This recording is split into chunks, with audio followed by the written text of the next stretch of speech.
বসুন্ধরা কিংসের সাথে কবে যোগ দিচ্ছেন কিও মিচেল? তো কিও মিচেলের খেলা দেখার জন্য কিন্তু অনেকেই অধীর আগ্রহ নিয়ে বসে আছেন। কিও মিচেলের বসুন্ধরা কিংসের জার্সিতে অভিষেক হতে পারে এএফসি চ্যালেঞ্জ কাপে প্রিমিয়ার স্টেজের এফসি কামারার বিপক্ষে ম্যাচটি দিয়ে। আর ম্যাচটি হবে 12ই আগস্ট। বসুন্ধরা কিংস মৌসুমের আগে কিন্তু বেশ চমক দেখিয়েছে। তারা কোচ পরিবর্তন করেছে। কিও মিচেল বাংলাদেশের বংশোদ্ভূত একজন উদীয়মান ফুটবলার, যে কিনা সান্ডারল্যান্ডের বয়সী দলে খেলেছেন। সেই কিও মিচেলকে তারা 3 বছরের জন্য চুক্তি করেছে। তাছাড়া বেশ কয়েকজন বিদেশি প্লেয়ার যেমন আগস্তা, ড্যারিয়াল্ডর গোমেস এরকম প্লেয়ারদেরকেও তারা অন্তর্ভুক্ত করেছেন। কোচ পরিবর্তনও ছিল চমক। ব্রাজিলের বয়সভিত্তিক দলের কোচ সার্জিও ফারিয়াসকেও তারা নিয়োগ দিয়েছেন। আর সার্জিও ফারিয়াস যোগ দিবেন ম্যাচের 2 দিন আগে, অর্থাৎ ম্যাচ হবে 12 তারিখ, তিনি যোগ দিবেন 10 তারিখ। আর কিও মিচেল যোগ দিবেন ম্যাচের একদিন আগে। সে একদিনের প্র্যাকটিস নিয়ে ম্যাচ খেলতে নামবেন।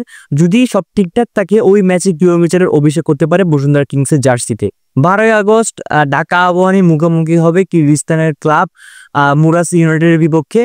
আর ওই ম্যাচে মাঠে নামার আগে আবাহনী কিন্তু তাদের পূর্ণাঙ্গ দেশীয় শক্তিশালী প্লেয়ারদেরকে মাঠে নামাতে পারলো। বিদেশি দিক থেকে তারা ওরকম স্ট্রং প্লেয়ারদেরকে সাইন করতে পারেনি। শুধুমাত্র সোলোমান দিয়াবাতে একমাত্র বিদেশি প্লেয়ার হিসেবে থাকবেন সে, আর সে কিন্তু দুর্দান্ত একজন প্লেয়ার, তাকে নিয়ে আর স্পেশাল করে কিছু বলার নেই।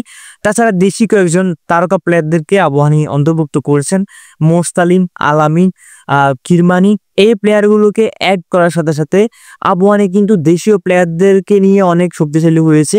খেলা যেহেতু গড়ের মাঠে, একদিক থেকে ঢাকা আবাহনী এগিয়ে থাকবে, অপর দিক থেকে ঢাকা আবাহনী কিন্তু অনেক কৌশল নিয়ে মাঠে নামতে হবে, কেননা বিদেশি ওরকম ভালো প্লেয়ার আবাহনীতে নেই। ঢাকা আবাহনীর জন্য স্বস্তির বিষয় যে ফর্মে থাকা কিরমানি, আলামিন, মোরসালিম প্লেয়ারগুলো কিন্তু স্কোয়াডে রয়েছে। অপরদিকে মুরাস ইউনাইটেড কিন্তু বেশ কয়েকটা নতুন সাইনিং করিয়েছে।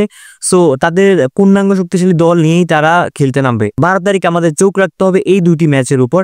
আপনাদের কি মতামত? আপনি কোন দলে সাপোর্ট করেন, আবাহনী নাকি বসুন্ধরা কিংস? যদিও দেশের প্রশ্ন আমি জানি আপনি দুই দলকে সাপোর্ট করবেন, তারপরও আপনার কাছে কোন দলটি বেশি ভালো লাগে সেটা অবশ্যই কমেন্টস করে জানাবেন।